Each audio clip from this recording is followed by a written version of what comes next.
Welcome back to Askewed Reviews. And throughout this week, I'm doing trivia reviews for the entire Final Destination film series. And today, I'm doing the 2011 movie Final Destination 5. Here's your trivia question for today. When it comes to Isaac's death, what actually ends his life? The answer will be at the end of this episode. So, in the film Final Destination 5, we catch up with a bunch of co-workers who are heading off to a corporate retreat. Now, while they're all traveling on the bus, Sam, our main character, has a premonition, just like in previous Final Destination films, about a horrible, terrible accident that is about to occur where the bridge that they're traveling on is going to collapse and kill all of them. Once his premonition ends, Sam tries to do his best to get everyone to get off the bus. Some people do end up listening, but his premonition does come true. The bridge collapses, and everyone still on does end up dying. All of the survivors are very thankful for being alive and attempt to try to get back to work as per usual. Unfortunately, like all previous Final Destination films, death continues to come for all of them in horrifying ways.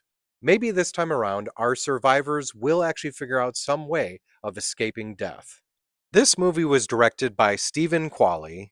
Now, if you haven't seen this film before, this is going to be a bit of a spoiler, but this movie is not actually a sequel, it is in fact a prequel to the first film. At the end of this movie, we even see Sam and Molly getting onto the same airplane that all of the characters from the first film were on and got kicked off of. In fact, right before that end sequence, you can even see on Sam's plane ticket that it has the same flight from the first film.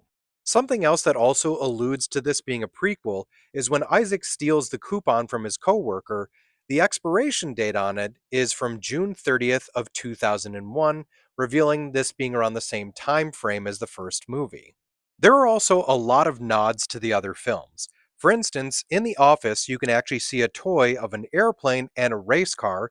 That would be a nod to both the first and third films.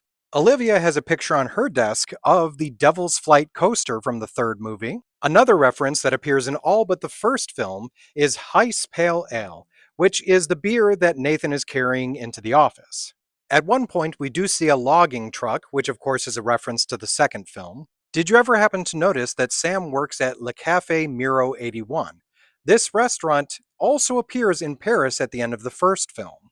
And as I mentioned in my review for that film, the number 180 technically shows up in the name of this place. And of course, speaking of that famous number that shows up throughout the entire series, there's a video on the bus that describes the corporate retreat company that they'll be working with, and that's 180 Corporate Consulting. In the film, our characters work at Presage Paper, which presage means a sign or warning of something. The name of the spa, Ming Young, actually means fate or destiny. So far in the series, every Final Destination film had a 3-year gap between each of them. This is the first time where it was only 2 years until this one was made. This is the second Final Destination film to come out in 3D. This one also has the longest opening disaster in any of the films so far. Also, this beginning disaster is based off of the Tacoma Narrows Bridge. Another thing they've been doing in all of the Final Destination films is some of the characters share the same last name as famous directors. For instance, Peter Friedkin is named after William Friedkin, Candace Hooper named for Toby Hooper, and Olivia Castle named after William Castle. During the gymnastics practice scene, the girl who goes onto the balance beam after Candace is Canadian Olympian Brittany Rogers. Candace Hooper is played by Ellen Rowe, and Rowe is actually a trained gymnast. Another actress that tried out for the role of Candace was Ashley Tisdale. This was actually her third time trying to get into a Final Destination movie. The character of Dennis is played by David Koechner, and this is not the only time he would play someone who works at a paper company. He also was Todd Packer in The Office. Tony Todd is back as the character of William Bloodworth, who he hadn't played since the second film. Courtney B. Vance also has a small role in this film as Agent Block. This movie has a body count of 96, 86 people from the bridge, the 8 survivors, and then 2 additionals, which were Roy Carson and Agent Block. This movie was filmed in Vancouver, British Columbia, Canada. So when it comes to the film Final Destination 5, I do still enjoy this one, but I don't like it as much as most of the other in the series. mainly due to the fact that I feel like the story and characters are pretty forgettable. They do have some really cool deaths in this one, and the story is not bad. So I'm going to give this a 3 out of 5. And now, because I'm starting to run out of suggestions for movies that are like Final Destination films, I'm going to give the same recommendations as I did as the first movie, which are Urban Legend, Escape Room, Saw 2, and Cube. Now it's time to answer the trivia question from the beginning of this episode. When it comes to Isaac's death, what actually ends his life?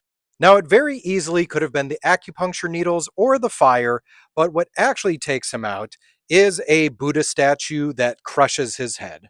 I hope you enjoyed this episode of Askewed Reviews.